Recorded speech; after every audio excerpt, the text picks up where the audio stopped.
Bonjour belle âme, je suis Sophie, une sot des Les âmes sots. Alors dans ce podcast, je voulais faire une présentation sur ce que j'aimerais aborder avec toi, sur ce que j'aimerais partager, des sujets qui me tiennent à cœur, sur la conscience, sur l'éveil de conscience, sur le réveil de conscience.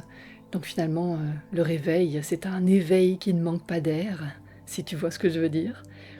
Et puis des sujets qui te parlent à toi aussi, qui écoute, qui est là. Alors n'hésite pas à laisser des commentaires pour proposer des sujets, pour partager aussi ce qui est là pour toi. Alors, pourquoi ce sujet de la conscience? Pourquoi est-ce qu'il est tant à la mode en ce moment? Eh bien, tout simplement parce que nous ne sommes pas limités à un corps physique, à ce que l'on nomme la matière dans cette version 3D que l'on expérimente actuellement.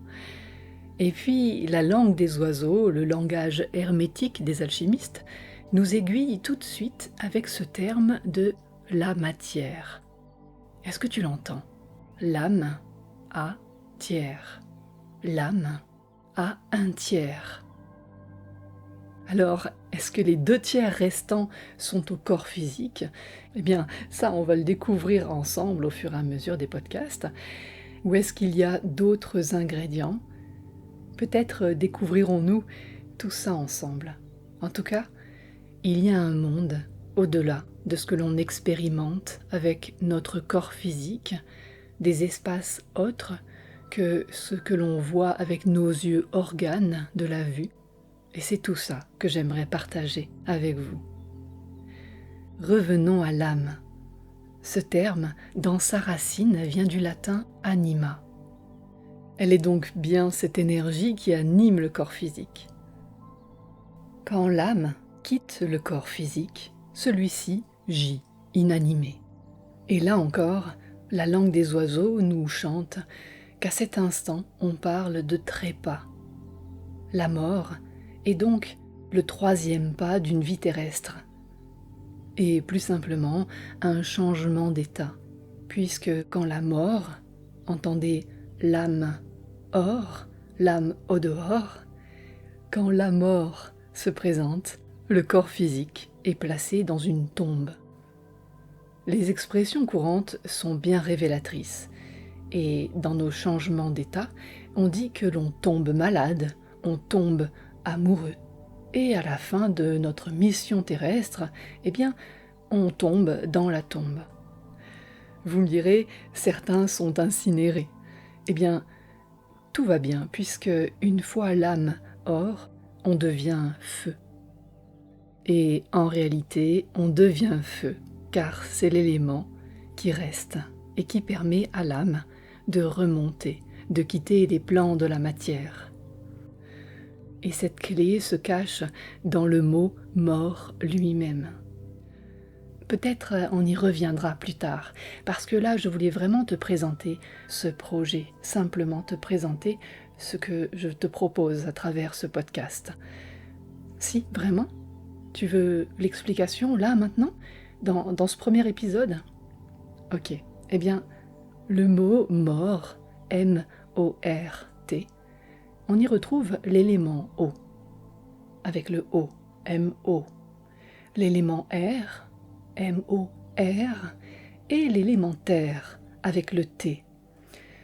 Le M, quant à lui, représente dans l'alchimie la matrice, et aussi la symbolique de la mère, donc l'essence de celle qui donne la naissance, et donc l'élément qui manque, ici, c'est l'élément feu. On a l'air, l'eau, la terre, la matrice, et il nous manque bien l'élément feu. Voilà pourquoi on dit « feu un tel ».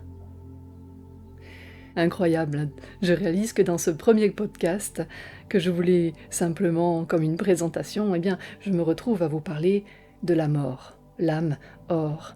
Mais avant ce changement d'état, avant ce 3e pas, ce trépas, nous avons une mission à réaliser ici-bas.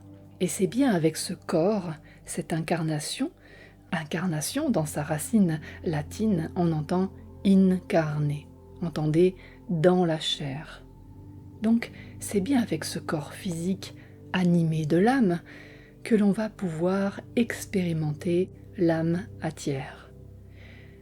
D'ailleurs, on revient au terme animé, du latin anima, et la traduction de anima, eh bien, c'est le souffle, la respiration.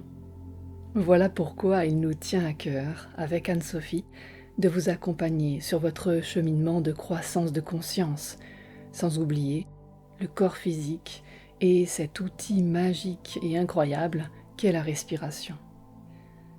Quoi vous dire encore? Eh bien, que nous vivons tous ensemble une période bien particulière de l'humanité. Vous l'aurez bien compris, et peut-être même bien ressenti. Cela dit, potentiellement, chaque époque recèle son lot de nouveautés et de changements. Alors ne soyons pas trop égotiques. En tout cas, on pourra parler des particularités de la période actuelle, parce qu'il y a de plus en plus de personnes qui se réveillent et se révèlent à elles-mêmes pour pouvoir ensuite se révéler au monde. Ce chemin de découverte de soi, c'est celui que nous arpentons personnellement depuis 20 ans l'une et l'autre, en sachant que nous avons gardé des connexions profondes dès l'enfance, d'où la médiumnité qui a pu reprendre sa place depuis quelques années maintenant dans notre quotidien grâce au Reiki unitaire. Mais ça, c'est une autre histoire. En tout cas, vous remarquerez que je dis bien que nous arpentons le chemin d'éveil et non que nous sommes arrivés quelque part, comme on peut l'entendre assez facilement dans le milieu de la spiritualité. Et là, nous vous demandons de faire preuve de discernement. Si une personne, dit guide spirituel, vous intéresse, eh bien, soyez à l'écoute de vos ressentis. Est-ce votre ego qui admire, qui est envieux de l'état d'être prétendu de cette personne? Votre ego qui compare et vous rabaisse en vous disant que vous êtes si petit par rapport à cette personne qui prétend avoir transcendé son ego, bien qu'elle ne manque pas une occasion de se vanter qu'elle a transcendé son ego en l'occurrence. Ou si c'est votre cœur qui s'active, un élan de joie qui vous fait sentir, comme nous aimons le dire, que au moins pour un temps, vous vous sentez sur la même longueur d'âme de cette personne. En tout cas, que ce soit l'un ou l'autre, ce n'est pas bien ou mal, c'est simplement à observer, pour en prendre conscience, pour faire vos choix en connaissance de cause. Anne-Sophie et moi, nous sommes des apprentissages, nous sommes en chemin, comme chaque être de chair dans le plan terrestre. Nous marchons à vos côtés pour vous partager des clés, des ressources. Les libérations que l'on accompagne par rapport aux attachements, aux conditionnements, aux formes pensées, aux croyances, etc. Eh bien, cela passe toujours par l'espace sacré du cœur. Et ça, c'est vraiment quelque chose qui nous tient à cœur. Et si vous nous connaissez, si vous avez déjà fait des séances avec nous ou des stages, vous savez bien à quel point c'est important dans notre approche. Enfin voilà, ce podcast, eh bien, c'est pour t'accompagner, toi qui écoutes cet audio, dans tes états d'être, tes questionnements. Pourquoi je me sens triste par moments? Pourquoi je suis ici sur Terre? Quelle est ma mission de vie, ou plus justement, quelle est ma mission d'être? Voilà, tous ces questionnements, eh bien, on les a traversés ou on les traverse. Et donc, c'est une joie pour nous de pouvoir partager sur tout ça. Enfin, ne prenez rien comme une vérité absolue. Nous partageons notre vision depuis nos expériences, de là où nous en sommes, et franchement, ça évolue à chaque instant, parce que ensemble, on se questionne beaucoup, on expérimente beaucoup, et surtout, on observe. Alors, on est riche de notre vie personnelle, et bien sûr, notre vision est grandie de tous les accompagnements individuels, de tous les stages que nous vivons avec vous. Et c'est aussi toute la guidance, le channeling, tous les messages qu'on reçoit pour vous, pour nous également, qui nous nourrissent et qui nous permettent des prises de conscience, des compréhensions et des avancées. Et ça, c'est toute la force de non seulement œuvrer toujours à deux, Anne-Sophie et moi, et en plus, comme on dit, on n'est jamais seul parce que il y a toujours nos potes en ciel, hein, les guides qui sont là, qui nous accompagnent. Ils nous accompagnent depuis toujours, bien sûr, et disons qu'ils nous accompagnent en conscience depuis l'initiation Reiki unitaire. Ce que l'on aime particulièrement, c'est les interactions, alors vraiment, osez nous partager ce qui est là pour vous, ce qui est là pour toi qui écoute, et même si ça vient gratter un petit peu, parce que parfois, tout simplement, les libérations, les prises de conscience, ça amène de l'inconfort, parce qu'un changement est en train d'arriver. Donc je suis vraiment heureuse de me lancer dans ce projet avec vous. Alors voilà, déjà je te remercie d'avoir écouté ce premier enregistrement, et puis je te dis à tout bientôt, belle âme, avec amour.